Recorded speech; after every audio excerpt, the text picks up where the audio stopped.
கொடைக்கானல் அருகே 100 அடி பள்ளத்தில் ஜீப் வாகனம் கவிழ்ந்த விபத்தில் இளம்பெண் ஒருவர் உயிரிழந்திருக்கிறார். இது பற்றிய தகவல்களை தருவதற்காக செய்தியாளர் கார்த்திக் இணைகிறார். கார்த்திக், இந்த விபத்து எப்படி நிகழ்ந்தது? விவரங்கள். நிச்சயமாக. அதாவது கொடைக்கானல் அருகே உள்ளது இந்த சாமக்காட்டு காலனி என்ற ஒரு கிராமம். கொடைக்கானலிலிருந்து பெரியகுளம் செல்லக்கூடிய பகுதியில் இந்த பகுதி இருக்கிறது. இந்த பகுதியை சேர்ந்தவர் தான் செல்லதுரை. நேற்று செல்லதுரையின் மகளுக்கு திருமண நிகழ்வு ஒன்று நடந்திருக்கிறது.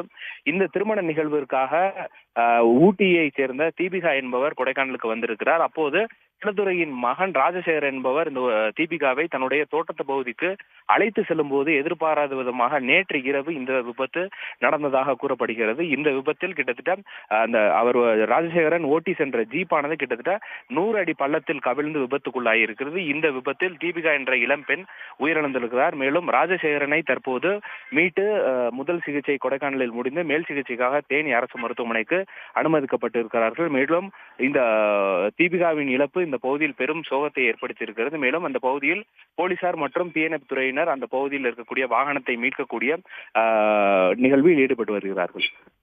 உடனுக்குடன் செய்திகளை தெரிந்து கொள்ள சன் நியூஸ் பெல் ஐகானை கிளிக் பண்ணுங்க.